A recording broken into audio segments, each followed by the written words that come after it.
എല്ലാവർക്കും വീട് എന്ന സ്വപ്നം യാഥാർത്ഥ്യമാക്കാൻ ലക്ഷ്യമിട്ട് LDF സർക്കാർ കൊണ്ടുവന്ന പദ്ധതിയായിരുന്നു ലൈഫ് മിഷൻ. 4 ലക്ഷത്തിലധികം കുടുംബങ്ങൾക്കായാണ് ലൈഫ് മിഷൻ വഴി വീട് യാഥാർത്ഥ്യമായത്. സാമൂഹ്യ പെൻഷൻ 2,000 രൂപയാക്കി ഉയർത്തിയും 35 വയസ്സിന് മുകളിലുള്ള സ്ത്രീകൾക്ക് 1000 രൂപ പ്രതിമാസം നൽകുന്ന സ്ത്രീ സുരക്ഷാ പദ്ധതിയും LDF സർക്കാരിന്റെ ക്ഷേമ പദ്ധതികളാണ്. വിദ്യാഭ്യാസ രംഗത്ത് സ്കോളർഷിപ്പ് തുക വർദ്ധിപ്പിച്ച് പട്ടികജാതി പട്ടിക വിഭാഗത്തെയും സർക്കാർ ചേർത്ത് പിടിച്ചു. 4,70,000-ഓളം വീടുകൾ ഇപ്പോൾ നമുക്ക് പൂർത്തിയാക്കാനായത് 2021 നിങ്ങൾ തന്നെ തുടരൂ എന്ന് LDFിനോട് ജനങ്ങൾ പറഞ്ഞതിൻ്റെ ഭാഗമായിട്ടാണ്. അല്ലായിരുന്നെങ്കിൽ അത് ഇടക്ക് വെച്ച് അവസാനിപ്പിക്കുമായിരുന്നു.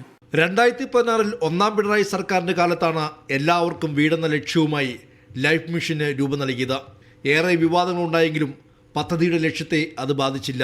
2026 എത്തി നിൽക്കുമ്പോൾ 3ാം ഘട്ടവും പൂർത്തീകരിച്ച് ലൈഫ് മിഷൻ 4ാം ഘട്ടത്തിലേക്ക് കടക്കുന്നു. ഇതുവരെ 4,04,573 കുടുംബങ്ങൾക്ക് വീട് വെച്ച് നൽകി. ഭവന നിർമ്മാണം പൂർത്തിയാക്കാത്തവർ, ഭവനരഹിതർ, ഭൂമിയില്ലാത്ത ഭവനരഹിതർ, പുറമ്പോക്കിലോ തീരദേശ മേഖലയിലോ തോട്ടം മേഖലയിലോ താൽക്കാലിക ഭവനമുള്ളവർ എന്നിവരൊക്കെയായിരുന്നു പദ്ധതിയുടെ ഗുണഭോക്താക്കൾ. സാമൂഹിക സുരക്ഷാ പെൻഷൻ 2,000 രൂപയാക്കി ഉയർത്തിയതും LDF സർക്കാരിന്റെ ഇച്ഛാശക്തിയാണ്. വാർദ്ധക്യ പെൻഷൻ, കാർഷിക തൊഴിലാളി പെൻഷൻ, വികലാംഗ പെൻഷൻ, 50 വയസ്സിന് മുകളിലുള്ള അവിവാഹിതരായ സ്ത്രീകൾക്കുള്ള പെൻഷൻ എന്നിവ ഉൾപ്പെടെ 62 ലക്ഷത്തിലധികം പേരാണ് ആനുകൂല്യങ്ങൾ നേടുന്നത്. 35 മുതൽ 60 വയസ്സ് വരെ പ്രായമുള്ള തൊഴിലില്ലാത്ത സ്ത്രീകൾക്കും ട്രാൻസ്ജെൻഡർ വ്യക്തികൾക്കും പ്രതിമാസം 1000 രൂപ ധനസഹായം നൽകുന്ന മറ്റൊരു പദ്ധതി പ്രഖ്യാപിച്ചത് 2025 ഒക്ടോബറിലായിരുന്നു. നിരാലംബരായ വിധവകൾക്ക് അഭയം നൽകുന്ന ബന്ധുക്കൾക്ക് 1000 രൂപ പ്രതിമാസം ധനസഹായം നൽകുന്ന അഭയകിരണ പദ്ധതിയും വിധവകളുടെ പുനർവിവാഹത്തിനുള്ള മംഗല്യ പദ്ധതിയും വനിതാക്ഷേമം ലക്ഷ്യം വെച്ചുള്ളവയാണ്.